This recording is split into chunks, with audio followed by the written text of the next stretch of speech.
মুজিববাদী সংবিধানের মাধ্যমে মুক্তিযুদ্ধের আকাঙ্ক্ষা নস্যাৎ হয়েছে দাবি করে জাতীয় নাগরিক পার্টি এনসিপির আহ্বায়ক নাহিদ ইসলাম বলেছেন, গণঅভ্যুত্থানের লক্ষ্য বৈষম্যহীন নতুন বাংলাদেশ গড়ে তুলতে হবে। তিনি বলেন, ৭১-এ মেহেরপুরে স্বাধীন বাংলাদেশের ঘোষণাপত্র পাঠ করার মধ্য দিয়ে যে স্বপ্নযাত্রা শুরু হয়েছিল সে অনুযায়ী রাষ্ট্র বিনির্মাণ হয়নি।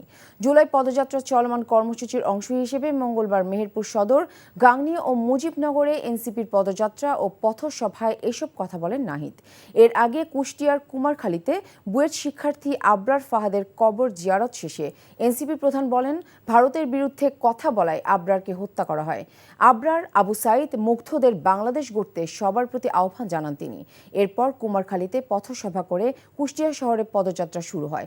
সেখানকার ৫ রাস্তার মোড়ে মূল পথসভা অনুষ্ঠিত হয়। এর আগে দিশা টাওয়ারে জুলাই বিপ্লবে হতাহত পরিবারের সাথে কথা বলেন এনসিপির কেন্দ্রীয় নেতারা। বিনির্মাণ হয়নি, রাষ্ট্রের প্রতিষ্ঠানগুলো আমরা গড়ে তুলতে পারিনি। মুজিববাদী সংবিধানের মাধ্যমে মুক্তিযুদ্ধের আকাঙ্ক্ষাকে নস্যাৎ করে দেওয়া হয়েছিল এবং বাংলাদেশের ৫৪ বছরেও আমরা সেই সমস্যা দূর করতে পারিনি। ২৪-এর গণঅভ্যুত্থানের মধ্য দিয়ে আমরা একটি নতুন সম্ভাবনা এবং নতুন সুযোগ পেয়েছি বাংলাদেশ রাষ্ট্রকে আবার নতুন করে গড়ে তোলার।